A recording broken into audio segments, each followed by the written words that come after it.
Again, the objective of creation is recognizing everything emanates from him, for good and for bad. If God's obvious, there's always a way we could frame him that he's not in control. You couldn't see God more clearly than when we left Egypt. We saw the 10 plagues. We saw the splitting of the sea. What happened right after we leave the sea? We travel 3 days in the desert, and what happens? We come upon a bitter oasis. What do the Jews do? They start complaining.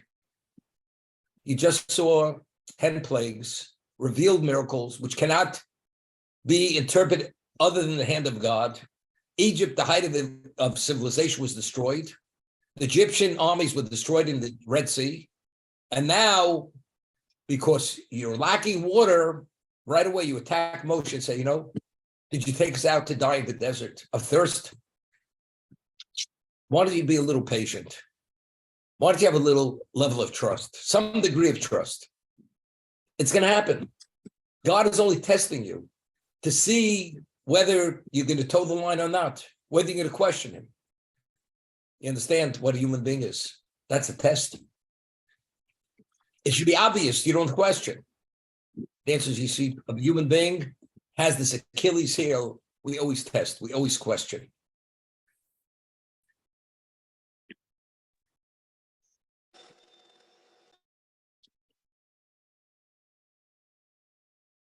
Thank you, Ray. It's very interesting. Man, regardless of where we're at, we're never secure where we're at. One day a person feels fully committed.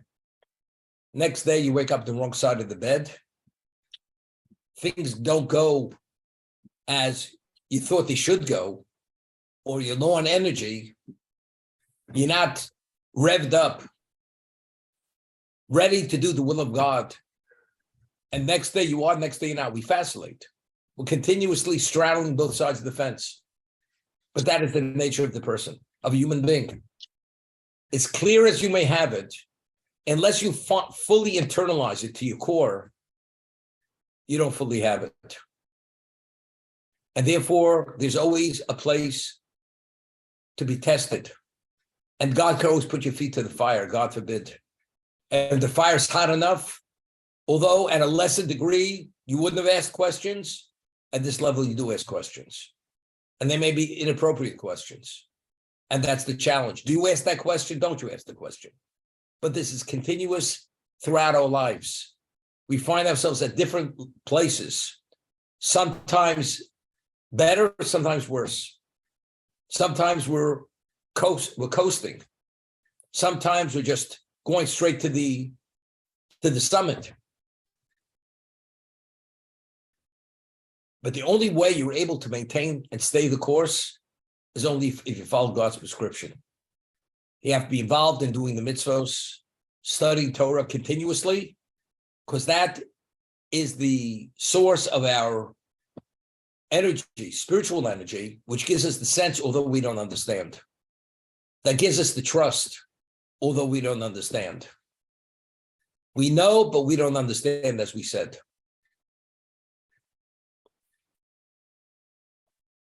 Of course, if we ourselves would behave differently, and we would have always behaved in accordance with the Torah, and we would see God,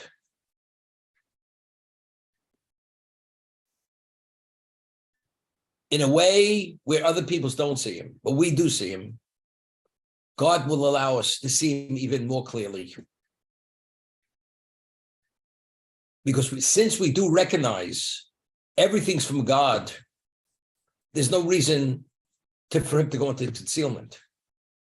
He only went into concealment because we don't recognize him when he's obvious. So God says, the challenge becomes a new challenge. Because you generated all this spiritual smog through your sinful behavior. Therefore, you have to recognize me despite my concealment. And that's what we're dealing with today.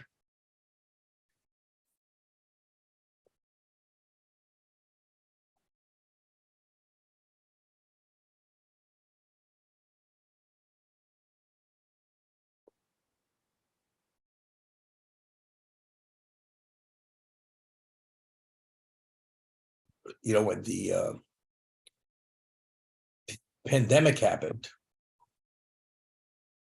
it was the first time in probably since the polio epidemic, or since the swine flu in Europe, which was in the 1920s, where everybody was exposed to this level of pandemic where people didn't even know where to turn. You couldn't hide under a rock. And there were endless victims. In today's day and age, with all the sophisticated medication on a global level, there was no place in the world which was not touched by that coronavirus. It's unheard of. And people were fearful. It's the first time God spoke so loudly to say, regardless of where you think you are, I'm still in control. A person who believed in God, it just made it more obvious that God is in control. You can't escape him. Jews believe, they're able to escape anti-Semitism. What is anti-Semitism? As they say, public opinion turns on a dime. One moment, you could have favorite status. Next moment, you could be seen as what? As the fifth column in society. And the person who initially did not despise you, did not suspect you, now he doesn't give you the time of day. And you do everything to either destroy you, minimize you, or displace you. What happened?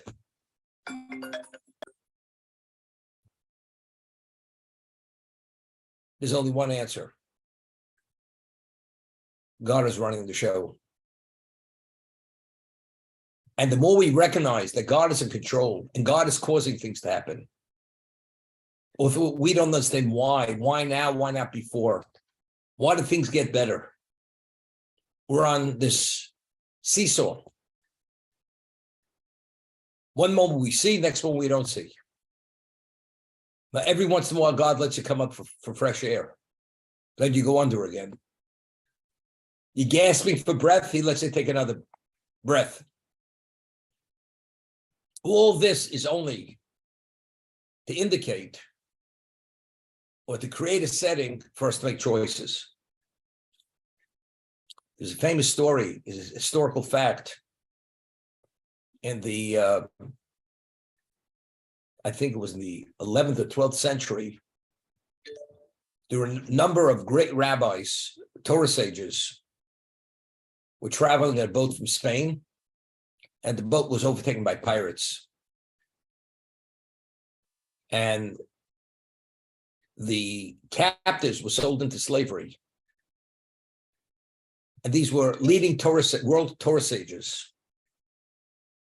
And they went to communities, and when the Jewish community saw who they were, and they were in North Africa, and they ransomed them. And because these great rabbis, Torah sages, were ransomed and they settled those communities, that was the beginning of Torah flourishing at a level which was unheard of, because they settled in those communities. If they wouldn't have been taken captive and sold, they wouldn't have been dropped off these various communities to allow them to become Torah centers. They only became Torah centers because of this tragedy that the ship was taken over by these pirates. So when they were taken captive, what did they think? They had no idea. Only later did they realize, and did the communities realize, and did the world realize that God is the true disseminator of Torah. You end up where God wants you to be. And you're there because it's in your best interest, the best interest of the Jewish people to be there.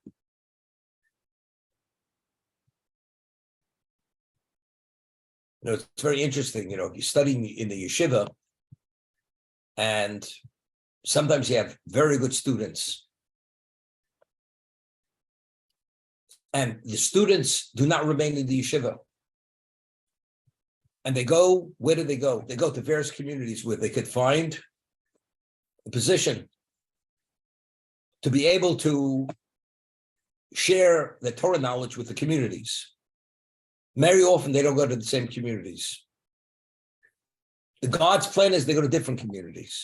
If they would have all remained in the home base, what happens to all these outlying communities? They remain detached from that level of Torah. Only because these people need a position to disseminate the Torah, they must go wherever they go. But why did this one go here and that one went there? And this one had this level of influence, that one had that level of influence. Because they had to be there to have that level of influence. God put them there. There's a famous story, Rav Eli Lapian, Zecher Tzadik Livrocha, who, as I told you, at the age of 27, he had a revelation of Eliyahu Novi. And initially, he was meant to be a Rosh Yeshiva, to head a yeshiva, not to be a mashgiach, who's a dean of men. And he had a very special relation with the Chafetz Chaim. And if you head a yeshiva, you have students, there's a budget you have to meet.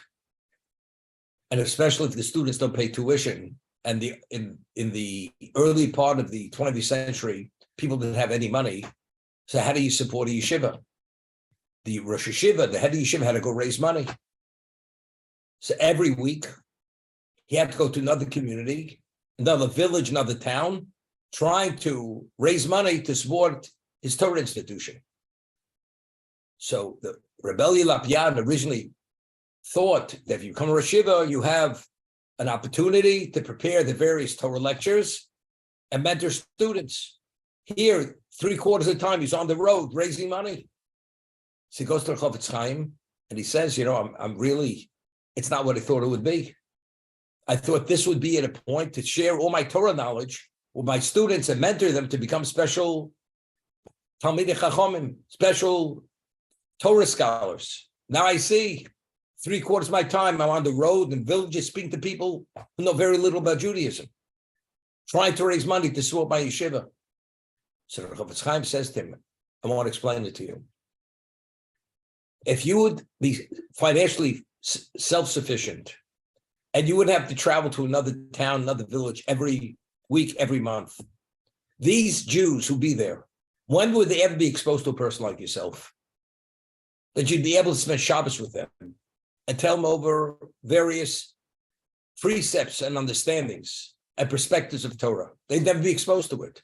So because of the circumstance, the financial circumstance, that you have to travel to raise money, you're forced to go there. But if God would provide whatever you need where you are, what happens to all these Jews? They're all abandoned. God doesn't abandon Jews. So every part of the equation, why things happen, they happen because God is orchestrating them to happen the way they're happening. But it doesn't make sense. Would it be better, Talmud Torah Keneged Kulam? The ultimate is to mentor students. You understand? It may be true, but in certain circumstances, God has other plans. And because it's important to have certain levels of influence on certain types of people, or certain communities, that they should be connected, therefore God pulls the strings differently. And you walk a different road rather than the other road. And we don't know. So what's it all about? It's called faith. It's called trust. And if you believe nothing happens unless God wants it to happen that way, although you don't understand, that's Yichud Hashem. That's the unity of God. I'd mentioned a story, maybe it was Rosh Hashanah time, about Rav Chaim Ozer Gruzinski. Rav Chaim Ozer Gruzinski was the leading Torah sage in the world, pre-World War I. World War II, he passed away at the very beginning of World War II. He's a man who had a memory, a photographic memory, and he had a dimension of depth and breadth of Torah, one of a kind. In his time, nobody was his equal. And he wasn't well at the end of his life. And it was before Rosh Hashanah, and he was suffering from cancer. And the doctor said that for him to be able to maintain himself, that the disease shouldn't totally take over his life, he has to go to some community in Germany or Hungary to take certain salt baths. In the community he go to, it was questioned whether he even have a minyan for Shoshana. A question. But he had no choice. He had to go there. Here he lived in Vilna, which was thriving with Torah scholars and Torah and many Jews. Here it's questionable if he'll even have a minyan of people who are Shabbos observers to make the minyan for Shoshana. But as they say in English, you got to do what you got to do. So he goes there to this community and he meets a Jew from the United States. This is right before World War II, a few years before, very wealthy Jew. And he says to this Jew, "What are you doing here?" He says, "My brother passed away and he left over a widow and children. I'm not a married man, I'm a very wealthy man. I came to bring his widow and her children back to the United States, and I plan to marry her and to raise a family." That's what he tells Rav Chaim Ozer Grzinski. So Rav Chaim Ozer Grzinski hears this. He says, "I want to explain you something. A man is not permitted to marry the wife of his brother. It's considered an incestuous relationship. It's not permitted." So he says to the rabbi, he doesn't know who the rabbi is. He says, "I've never heard of such a thing. It's preposterous. Doesn't make any sense. Here I want to do such a kind act of kindness. Marry and raise her children as mine, and I'll treat her like a queen. How's that possible? That's not permitted. I never heard of such a thing." And every day he would meet him, and he was on his case that it's not permitted because he was planning to bring her back to the United States right after the high holidays. So finally, he got on his case so badly, he became like infuriated at this rabbi. He says, "There's only one way that I will not marry this woman. If the great Rav Chaim Ozer Grzinski of Vilna tells me I'm not permitted to, that's the only way I'm not going to marry this woman." He says, "You're speaking to the man. I am Rav Chaim Ozer Grzinski, leading Torah sage of the world. You're not permitted to marry her." Only then did he realize why he was in this forsaken community with barely a minyan, not even a minyan of Shabbos observers, to make the minyan, to prevent this incestuous relationship from taking place. Until then, you couldn't figure it out. God gave a little eye-opener, understanding why he was there. And there are many things in life we don't know. Do we know why, when, or how? We know nothing. But you have to follow the marching orders. Whatever the marching orders are, you got to follow those marching orders. If you're in the army and they decide to send you wherever you meant to be sent, you go. You can't question why. If the upper echelons of the army say you go there, that's where you go. But your life is in jeopardy there, or whatever it is. The environment is not accommodating as you'd like to be elsewhere. Doesn't make a difference. You go where they sent you. In life, you go, you do your best, but at times you have no choice. You have to just do things because that's what you have to do. Does it make sense? It makes sense, but we don't understand. It's like very often I teach Gemara many years, Talmud. People are bright people, first class, secular education. Say, "Rabbi, the Gemara doesn't make sense." I said, "I want to explain. It makes sense. You don't understand. It'll take time for you to understand. Once you understand, you'll see how much sense it makes. That's what it's all about."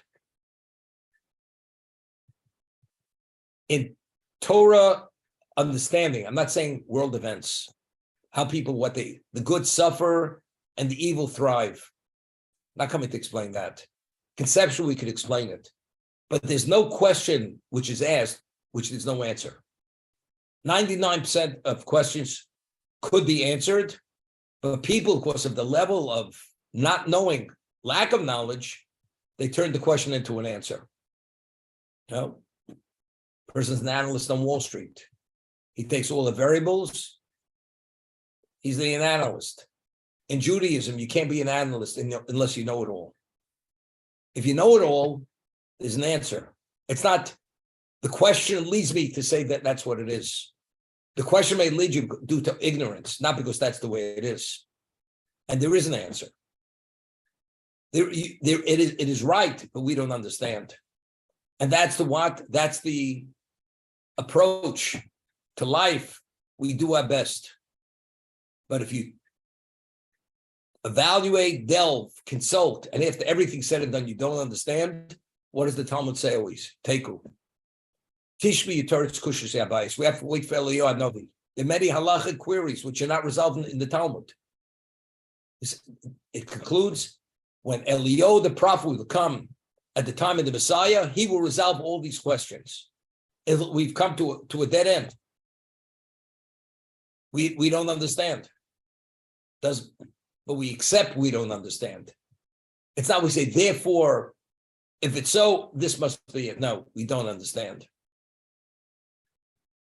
But that's what Yichud Hashem is. You accept it, it's God's world. And we have certain principles, fundamentals. We have the 13 tenets of Jewish belief.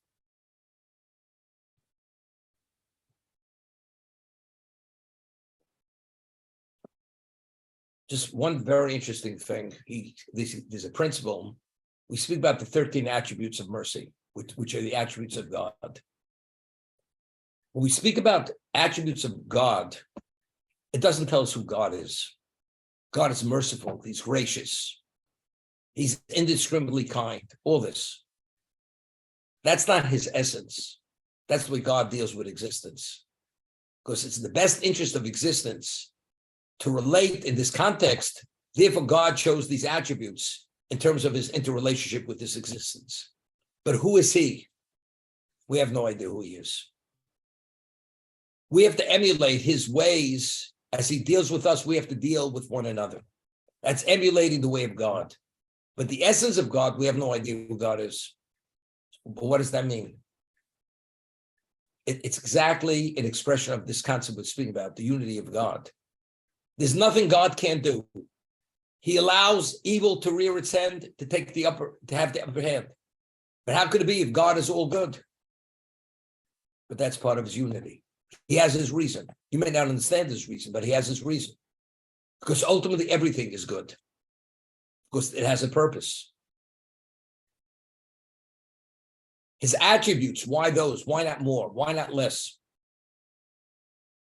It's the best interest of creation that he should assume these 13 attributes. But it's not a reflection of who he is. It only reflects to how he deals with this existence.